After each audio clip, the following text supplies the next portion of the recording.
about objectionable current. We're going to be talking about the effects of it, but also we're going to be looking at an illustration that was posted on social media that caused quite a bit of a buzz because people were making comments about something you could simply do to resolve the issue. And it was over on TikTok mainly.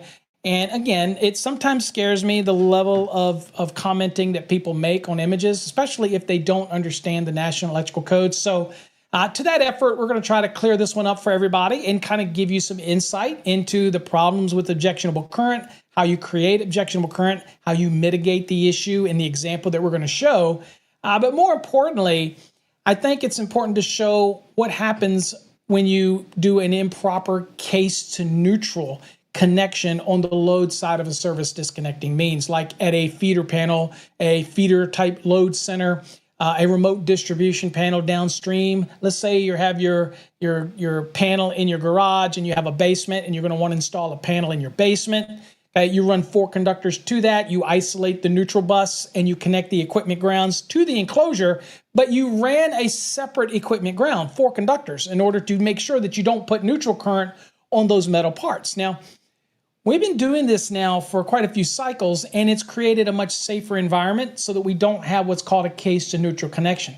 So what is that case to neutral connection? That is where you improperly connect the neutral to the metal enclosure downstream from your service disconnect. You do this in your service, but you do not do this downstream of the service because then it creates circulating currents, and that is known as objectionable current. It can affect electronic devices, very sensitive electronics. We don't want to risk it having any issue with anything that we may have in the house that could be sensitive and could be things like safety devices. We don't want that to have the possibility of interference, but probably more importantly, we don't want to create a condition where we're intentionally putting current onto metal parts like the enclosure, like the wiring method, if it's a metallic type of wiring method. We don't want to put current on that product in order to create what's called a touch potential issue. And that creates an issue. Not to mention, if we happen to lose the neutral and you improperly make that connection for the neutral to the enclosure downstream, if you lose the neutral, now you've got current traveling on the metal parts. And they weren't evaluated to be considered current carrying components. So they can handle fault current, and that's what an equipment grounding conductor does. It's for fault current, but in clearing an overcurrent device, that's the primary function, although it does tie metal parts together and serve a bonding role as well. We find all that in 250.4 of the National Electrical Code. Reading all that, it's a great read. But when we do that improper case to neutral connection, we create a hazard. And so we want to look at the illustration, and I'm going to point out in this illustration how we can solve this issue, but I do want to bring up things that people were so quick to comment that they didn't really look and see everything in front of them because they couldn't see the forest for the trees. So let's kind of go look at it real quick. All right, so here's the illustration that we were talking about. So here you have your service conductors coming in. All right, and here's your main service disconnect. Here's your grounded neutral conductor coming from the utility, okay? It's coming in, and you see this bus. Now, just to let you know, see this conductor right here? This is a main bonding jumper. You could have just put a green screw in here and called it a day, but there's a lot of reasons why we separate these in our illustrations in our grounding and bonding course. It's because we want to take the opportunity at certain times to size this main bonding jumper if it's of the wire type. So we break it out so that we can teach you a lesson in sizing. Again, at the end of the day, it might be just a green screw right here in this neutral bus, and that comes from the manufacturer. You do nothing.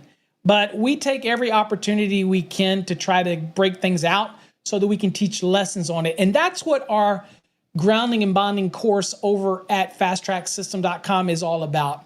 It's tackling all of those tough issues to teach you grounding and bonding, because I believe everybody needs to have a foundation in grounding and bonding, okay? All right, so let's look at this right here. So this is the illustration that we posed. So here's your main breaker, here's your feeder breaker, and this is a feeder, and it's coming down in this remote distribution panel, this feeder load center, however your flavor. And the one thing you'll notice is that it only ran 3 conductors. And so here the neutral is got a green screw and it's bonding it to the enclosure. This is where we're talking about an improper case to neutral connection downstream of the service equipment. This is prohibited. Not only does it create objectionable currents, meaning, as we talked about earlier, here you see if there is any neutral current traveling back to the source, it's going to travel back on the neutral, but it's also some is going to be traveling back on the metal parts. Now, it's all proportional to the impedance of that path. So obviously more current's going to travel on the white conductor than the metal enclosure. But when it comes to touch potential, if you have a poor connection for that neutral, then more current's going to travel on the metal parts and it creates that touch potential. And we're not supposed to be intentionally putting current on the metal parts. So some people say, so this is a violation. Now, what does this violate? What code rule does this violate? Objectionable current, obviously 250.6. We're creating objectionable currents. We're creating issues as a result of objectionable currents, which can cause problems with sensitive electronic equipment. But we also have to go to the NEC in 250.24 and look at 24B right here. Load side grounding connections. Now, in the 2023, it's got moved to B. If you're in the 2020 or earlier, it's 250.24A5. So it just had a little bit of a move, but it's still the same information. And it says, a grounded conductor shall not be connected to normally non-current carrying metal parts of equipment or to equipment grounded conductors or be reconnected to ground on the load side of a service disconnecting means. So that is the general premise to the rule, right? So in our case, this is what's taking place. So some people say, well, Paul, just remove this screw. And now this bus is isolated. Well, first of all, we don't know that it's isolated because it could be screwed straight to the metal enclosure, even though they did put the green screw in there. So it needs to be floating, not in contact with the metal, okay? And you see this bus over here, which does have the green screw. This is fine because that connects this bus to this enclosure. And ideally, we'd have, if this was MC cable, for example, then we would have an equipment ground run with it, running over here to here, and then we would be done, and we would isolate this neutral by taking this green screw out, and we'd be done. Now, some people say, well, Paul, why don't we just use the raceway here? Or this case, it says metal cable. That's all we need to do because 250.118 says that I can. Well, yes, 250.118 does say, and it gives you a list of things that are allowed to be used as an equipment ground. But because the conductors in here are probably larger than 20 amp protection, means the overcurrent device is larger than 20, because it looks like this is a feeder panel downstream. Let's say probably 100 amp rated. So that case, you're not going to be using liquid tight flexible conduit. You're not going to use flexible metal conduit because they have limitations on the amps, and that would be a problem. So that's not going to be used. This is not MC cable because I see no separate equipment grounding conductor, and you can't use the MC armor as an equipment ground in larger sizes. You can in specially made MC with 6-gauge conductors and less, but that's not what this is. Okay, so all of this is listed in 250.118. I encourage you to pause the video, go look at it, and see the different allowances. Now, if this was rigid metal, intermediate metal, if this was EMT, all of those type of raceways and tubings are listed over in 250.118. But this is not. This is not an MC. This is not an AC cable because typically AC cables wouldn't be in larger than 1 gauge, so we would limit the size, okay? But it may be an AC cable if this was a smaller size remote distribution panel. But what we wanted to point out with this illustration was that if you just remove the screw, it doesn't remove the issue because now we still have to make sure that that return path for the fault current is either a raceway or a cable that is allowed to be used as an equipment grounded conductor. And as we said, this is obviously not MC cable. This is obviously not AC cable. The other types are limited by the overcurrent protected device protecting the conductors in the cable, usually to 20 amps or less. So in this scenario, you have a problem. Okay? Now, let's go on and look at 250.118 so that we can see the different types of wiring methods that maybe would qualify as an equipment grounding conductor, and we try to make this installation right, okay? So let's go see what the code says. All right, over here at the code, let's go to 250.118. That's the different types of equipment grounding conductors. All right, so they didn't run a conductor in there. Okay, so that's an issue. Now, maybe they have the ability to put this conductor in there. Okay, we'll see. But it's not going to be in some of these cable methods. It's not going to work. So let's see what we've got. All right, no conductors run, so we don't have an equipment ground. If it was rigid metal conduit, we're good. Then you could just simply remove that green screw in the neutral, and you'd be good to go. Intermediate metal conduit, it would be good if it was that, but it's not. EMT would be fine between that service panel and that remote distribution system or that load center or that feeder panel. EMT would be fine. Now, could I use flexible metal conduit, FMC? Well, you could, but you have some limiting factors. You have some size limitation, okay? It does not exceed trade size 1 1/4, but also the conductors that are inside of that FMC, okay, have to be protected by an overcurrent device rated 20 amps or less, okay? Well, in that scenario, that's not going to happen. So, it couldn't be FMC that would work. Next, let's go down and say, well, what about liquid tight flexible metal conduit? LFMC.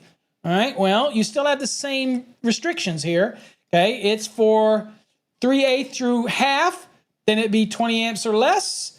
Then it would be, okay, well, then you have 3/4 through 1 1/4, then you have a not more than 60 amps, okay? So maybe this is LF, liquid tight flexible metal conduit. Maybe this is only a 60 amp feeder panel. Okay, maybe. But those are the things that we want to discuss. And that's what I was trying to get people to pull all this stuff out in the comments rather than me just give them the answer right away. I always want my posts on social media to be a bit of a learning experience and get comments. Everybody immediately just wants me to give them the answer. I like conversation, but remember, I delete stupid stuff. If you really have a genuine question, then we let those through. But we're not going to let people go down a rabbit hole and take our social media stuff downhill with them. We're not going to let it. This is a learning environment, okay? All right, so let's go back to the code here. So anyway, there you go. And of course, there are length limitations as well that you have to be aware of when it comes to liquid tight flexible metal conduit. Now, what about flexible metal tubing? All right, well, can't really say that we can use this because, again, that's limited to conductors that are protected by 20 amps or less overcurrent device, so that's not going to really play a role in our example. AC cable typically is not something that you use. It is limited in size, although you can, if you can find larger AC cable, typically goes up to 1 gauge. Well, if you find it, then you can use it, that type of scenario. And let's see here. MI cable, no, not going to happen. MC cable, typically standard MC cable, again, comes with an equipment ground inside of it. And that would be okay if that was included, but in our picture, it wasn't there. Then people say, but don't they make an MC cable where the armor can actually be used as an equipment ground? And they do, just not with conductors inside of it larger than 6 gauge. Okay, so 6 gauge is that limitation on that type of product. And other examples we see of that is like the smart ground products for Encore wire or the MCAP for a south wire. Those products tend to have conductors inside of it that are 6 gauge and smaller. Okay, so typically not going to see it there. Okay. All right.